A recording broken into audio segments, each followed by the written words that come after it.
चतुर गंभीर राम महतारी, बीच उपाय निज बात संवारी। पठये भरतुन भूप ननियौरे, राम मातु मत जानव रौरे। जय हिंद साथियों, मैं आपका साथी रघुवंश, संयोजक विश्व का सबसे लंबा तिरंगा समिति। मित्रों, हम जब पारस्परिक संबंध को देखते हैं तो किस प्रकार के सोच में पड़ जाते हैं, और जब पारस्परिक व्यवहार हमारे सामने प्रस्तुत होता है तो उससे भी हमारा सोच बिगड़ना प्रारंभ हो जाता है।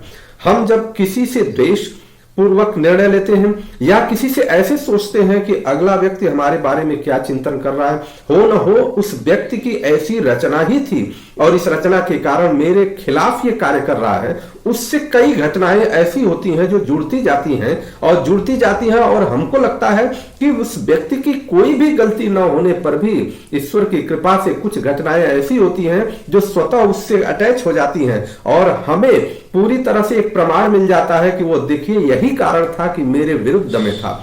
परंतु ऐसा होता नहीं है। इसका उदाहरण श्री रामचरितमानस के पृष्ठ संख्या 295 दोहा संख्या 17 के आगे का ये प्रसंग है कि यह उस समय का प्रसंग है कि जब मंथरा कैकेयी को समझाती है और समझाते समय वो उदाहरण देती है। क्या उदाहरण देती है कि चतुर गंभीर राम महतारी, बीच उपाय निज बात संवारी। राम की माता बड़ी चतुर और गंभीर है, उसकी था कोई भी नहीं पा सकता। ये मंथरा उनको बता रही है। उसने मौका पाकर अपनी बात बना ली। और कौन सी मौका पाकर के अपनी बात बना ली, इसको भी समझने की बात है। इससे हमें क्या जीवन में सीख मिलती है।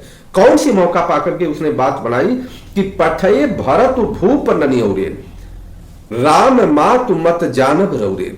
राजा ने तो जो भरत को ननिहाल भेज दिया उसमें आप बस राम की माता की ही सलाह समझिए। ये पूरा प्रक्रिया उस कौशल्या ने ही किया है, इसके कारण से ऐसा हुआ।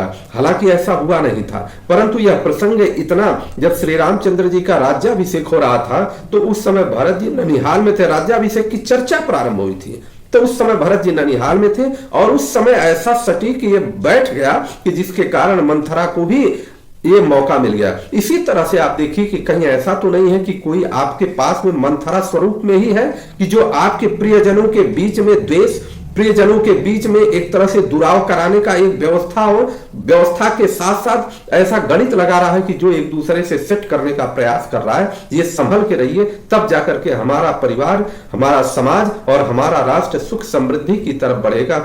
जिंदगी में एक बात निश्चित कर लीजिए कि अपनों से हारना सीखिए। जब आप अपनों से हारने शुरू कर देंगे, हारने की कला आ जाएगी, तो आपसे अपने दूर भी नहीं होंगे और अपने दूर भी रहेंगे तो आपकी याद उनको आती रहेगी, यह निश्चित है। इसलिए जब हम ये बुरा प्रयास करते हैं कि हम अपनों से अर्थात अपने माता पिता भाई बंधु से जीतने का प्रयास करते हैं तो उसी समय क्लेश पैदा होता है और क्लेश पैदा होता है तो महाभारत की स्थिति पैदा होती है। परंतु जब हम अपनों से हारने का प्रयास करेंगे अर्थात किसी भी प्रकार के विवाद में अपने आप को छोटा बना करके, अपने आप को नीचे लगा करके अगर देखने का प्रयास करेंगे तो जीत पक्की है और आपका जीवन श्रेष्ठ होगा। और जिस प्रकार से श्री रामचंद्र जी का वैभव चमका था और पूरी दुनिया में राम राज्य की चर्चा की जाती है, उसी प्रकार से आपके भी वैभव का इस प्रकार से प्रकाश होगा कि पूरी दुनिया उससे प्रकाशित होगी। इससे आपको कुछ सीख लेना चाहिए। हमारे शास्त्र और धर्म आपको शिक्षा देते हैं।